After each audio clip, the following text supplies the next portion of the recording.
The twin suns of Nareen IV were setting, painting the sky with orange fire and violet haze. Lieutenant Elias Rain trudged through the endless dunes, the wreckage of his crashed research vessel smoldering behind him. The mission to study alien bioenergy had ended in disaster after a meteor storm tore through their orbit. Now, he was alone, his oxygen mask cracked, his scanner flickering in the dying light. Through static and dust, his visor picked up a faint life signal. "That can't be right," he muttered. Nareen IV was marked uninhabited, yet the signal pulsed, weak but steady. Following it, he found a crystalline crater bathed in pale blue mist.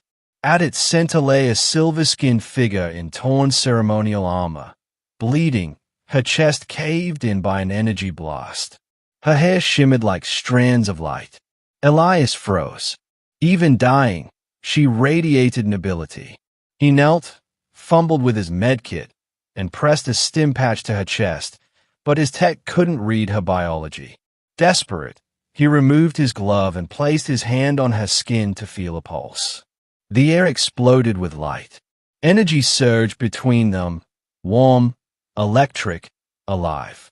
Her wounds sealed before his eyes, the air humming as glowing tendrils knit bone and tissue. Elias stumbled back, his veins glowing faintly the same hue as hers.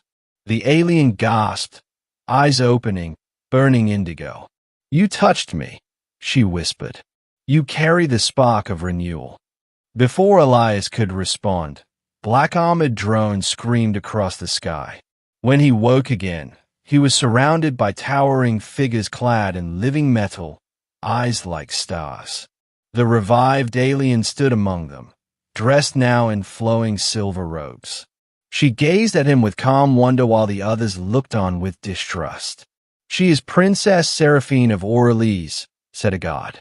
"The human should not exist." An elder stepped forward, his crown glimmering like starlight. "I am King Valen.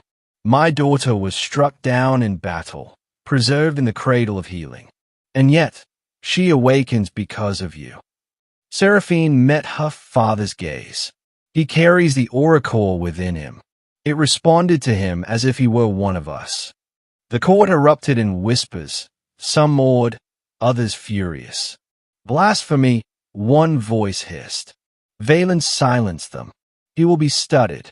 Elias was restrained and taken to the royal laboratory, a dome of glass suspended above a sea of plasma storms.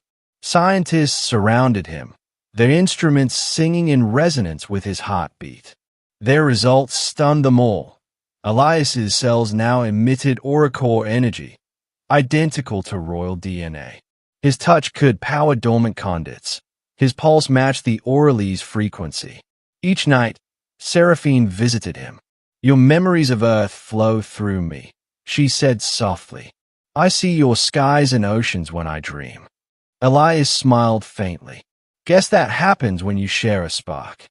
But outside, the Council of Purity conspired. To them, Seraphine's revival by a human was an abomination. He must be purged, they decreed. One night, Seraphine appeared at Elias's cell.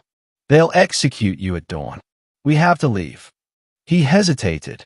Where would we even go? "To the edge of the Nebula Veil," she said. "The source awaits there. It can prove that our bond is destiny, not corruption."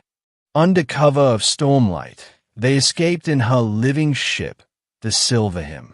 Its organic hull pulsed like a heartbeat as they fled into hyperspace. But the royal fleet followed, led by General Kea, unyielding, fanatical. "Princess Seraphine," his voice boomed through comms. "Surrender the human before you doom us all." Seraphine's tone was steady. "You fear what you refuse to understand." The Silver Hymn plunged into the Nebula Veil, where time fractured and gravity twisted. The ship buckled, alarms wailing. Elias gripped the car controls. "This thing's falling apart." "Trust me," she said, placing her hand over his. The ship steadied, guided by their shared rhythm, their energy merging as one. They emerged before the source, a colossal, glowing sphere pulsing with life. "This is the cradle of my people," Seraphine whispered. "If we merge our essence here, it will show them that our union heals, not destroys." Chaos Fleet arrived, plasma fire crackling across the void. "Stop this madness," he shouted. "If you fuse human and Oracle energy, it could end creation itself." Seraphine's voice trembled, but her eyes held peace. "Then let the universe decide." Elias took her hand. Together, they leapt into the light. Energy consumed them, pure, endless. Elias felt her life pour through his veins. She felt his memories fill her heart. For an eternal second, they were everything. Two souls, one pulse. The chaos within the source calmed, its radiance expanding outward, restoring balance to every corner of the stars. Above, Chaos Fleet faltered as waves of light washed over them. Soldiers dropped their weapons, weeping as peace filled their hearts. When the brilliance faded, two figures floated before the source, changed, yet alive. Elias's veins shimmered silver. Seraphine's eyes glowed soft human blue. King Valen's ship descended. He approached in silence, or trembling in his voice. "My daughter, and the human who restored her." The legend said no mortal touch could alter the Oracle, yet you have rewritten its code. Seraphine bowed. "Father, the source has spoken. We are not enemies of life. We are its evolution." For a long moment, Valen stood unmoving. Then he knelt. "Let the stars record this day, the dawn of shared destiny." That day, light rippled across galaxies, uniting two worlds that once feared each other. The tale of the human who revived the dying alien princess became legend, a reminder that sometimes the smallest touch can heal not just one life, but the space between entire civilizations. And on the dunes of Nareen IV, where it all began, a single flower of living crystal bloomed, glowing with both human warmth and alien light.